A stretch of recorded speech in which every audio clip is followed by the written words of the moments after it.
Well, the scene right now is a lot quieter compared to a couple of hours ago and the overnight hours where there was a lot of protesters here.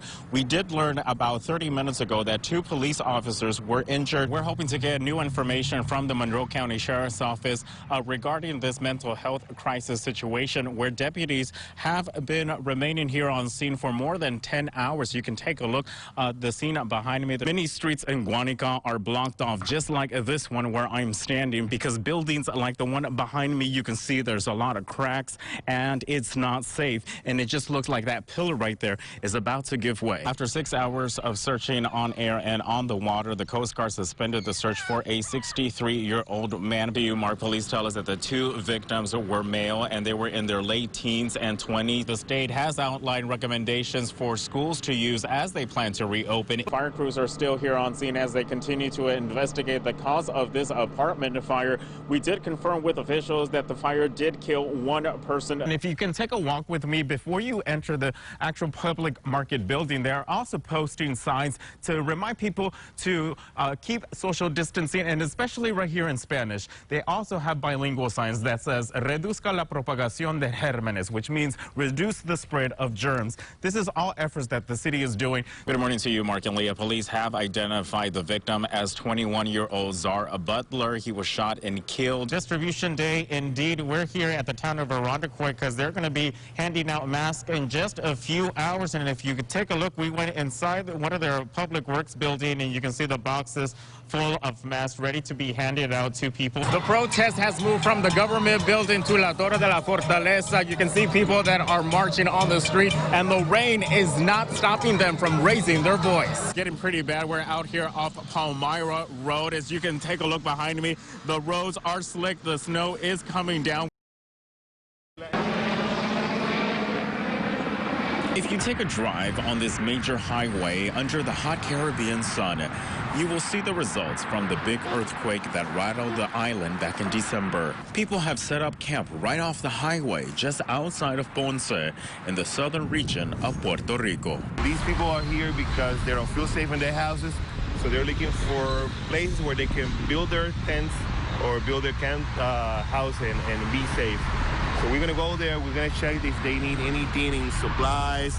There's a family that we're helping out that are fishermen. They can't live in their house because they're saying that the constant quakes are too much. Just look, on the other side, there's another campground on the other side of the street with more people. As soon as the items were given, these small grassroots volunteers from Rochester headed up to a town called Yauco and met up with Edwin Torres' mom. He lives in Rochester, she in Puerto Rico. Our power and water went off, but thank God we survived. Norma is taking care of her 97-year-old mother-in-law, Edwin's grandmother. Evacuating her and where to go next was troublesome. We got scared a lot because we thought the house would collapse, but we were mostly concerned about taking care of my 97-year-old mother-in-law through all of this. Thankfully, her home is still intact, but the ones next to hers have damage. You could see people living outside in tents on their driveways. Norma says she has felt daily aftershocks since. Meanwhile, the other Rochesterians were handing out relief items to a poor neighborhood in Ponce. Residents in Barrio Clausé without basic necessities. The earthquake didn't help the situation. It's a full package of sentiments, you know. This is traumatic. You feel it. It's not easy. Economic barriers that these people face on a daily basis, and then you add a natural disaster 2 years ago that was an economic setback, then you add an earthquake, which is another setback. It's going to be very hard for them to move forward. A lot of people come. A lot. A lot. And we appreciate it. Left him the stuff. I told him where we were from and what we were doing, and he was very grateful. And he told me, thank you for everything that we do, and God bless us. An experience these Rochester volunteers will never forget. Very emotional. It's very sad to see what our people are going through. And, you know, and not more than 15 minutes ago, we felt the earthquake ourselves. So I'm just, very emotional.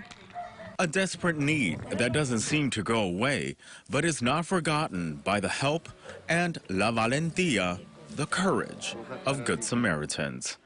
In Ponce, I'm Josh Navarro, News 8. This is Bob Kiley. He is the Commissioner of Public Works for the town of Irondequoit. He is directing traffic and helping out his community during today's mass giveaway. But you would never know he was diagnosed with COVID-19 at the end of March. I had a fever of 102, 103 for 3 days straight. I'd never had anything like that. From freezing cold to sweating to getting my way to the shower to get hot water on me as fast as I can, you know, just really an odd situation. Kiley says he doesn't know where he contracted the virus. His primary doctor told him to self-isolate for about 12 days. And he did just that.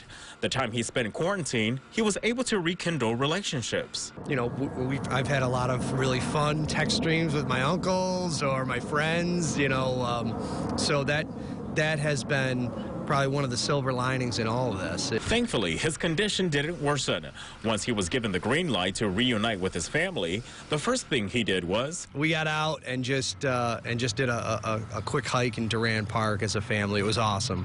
Helping out in today's distribution has a deeper meaning for him now. He hopes his experience will help others. It's going to get better. It'll be rough, but it'll get better. And ultimately, you know, collectively, as a family, as that person's family or the tight-knit, you know, they all have to pull in the same direction, and it'll be okay. In Irondequoit, I'm Josh Navarro, News 8. Oh, he's an angel. That's how Marcy Gutierrez describes the firefighter who rescued her and her cat Sassy Friday morning when a fire broke out at her apartment building off Chilai Avenue in Rochester. Let me tell you, I was half asleep and in shock, so I mean, all I know is somebody had me under the arm, around the waist, and somebody else had my back. The moment so terrifying for her and feared her only pet companion of 20 years wouldn't survive. Firefighters found her cat Sassy under the couch, resuscitated her, and gave her oxygen. But that one's been with me for 20 years. That's Mama Cat. And that this could be a whole different scenario right now, you know. Other residents say all of the alarms went off in the building as smoke filled the area. But unfortunately, neighbors say a woman in her 60s died in an apartment on the bottom floor. It was so nerve-wracking, you understand? Because I'm a heavy sleeper. Could have lost my life tonight, and somebody actually did. So it's really sad, like it's a tragedy. But then when I found out, you know, the lady that we lost, I was just talking with her yesterday. So, I mean, and I gave her husband a hug. I mean, this is just terrible. On scene, the Red Cross not only assisting residents, but also giving comfort to the woman's husband.